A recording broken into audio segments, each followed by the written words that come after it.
बाद मैं इस मदरसे के एक तालिब इल्म मोहम्मद साहिल साहब को दावत सुखन दे रहा हूं कि आप आएं और अपनी तकरीर पेश करें। मोहम्मद साहिल। अस्सलामु अलैकुम व रहमतुल्लाहि व बरकातुहू। नहमदु व नसल्ली अला रसूलिल करीम, अम्मा बाद। आज मेरी तकरीर का उन्वान है उस्ताद का अदब। हारून रशीद बहुत मशहूर बादशाह गुजरा है। उसके दो बेटे थे, एक का नाम अमीन था और दूसरे का नाम अमून।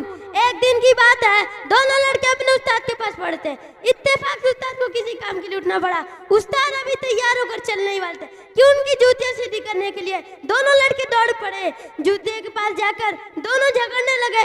हर एक चाहता था कि उस्ताद की जूतियां मैं सीधी करूं। आखिर उस्ताद ने यह कह के झगड़ा चुका दिया कि एक लड़का एक जूती सीधी करे और दूसरा लड़का दूसरी जूती सीधी करे। दोनों ने जूतियां सीधी करके रख दी। उस्ताद अब पहन के बाहर गए।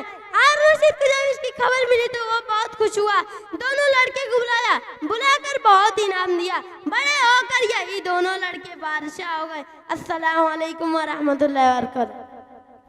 माशाअल्लाह, ये थे मोहम्मद साहिल जो बहुत ही खूबसूरत अंदाज में आपके सामने तकरीर पेश कर रहे थे। अब एक और तालिब इल्म बचा है जिसे मैं आपके सामने फिर लाना चाहूंगा। मेरी मुराद जनाब अब्दुल्ला साहब बिन अब्दुल वहीद खान साहब नाज़िम आला मदरसा हाजा से है कि आप यहाँ तशरीफ लाएं और अपनी तकरीर पेश करें। मोहम्मद अब्दुल्ला खान। अस्सलामु अलैकुम रहमतुल्लाहि व बरकातुहू। नहमदु व नसल्ली अला रसूलिल करीम, अम्मा बाद। मेरे तकरीर का उन्वान है सबर का बल्ला। एक आदमी की अभी नई नई शादी हुई थी। वह अपने दुल्हन के साथ खाने के लिए बैठा ही था कि एक फकीर ने दरवाजे पर दस्तक दी और कहा कि मैं फकीर हूँ, भूखा हूँ, अगर खाना खिला दो तो आसान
नौकर ने कहा सब पूछा तो कहा तुमको मालूम है, सोन है जिसको मारा था वही था।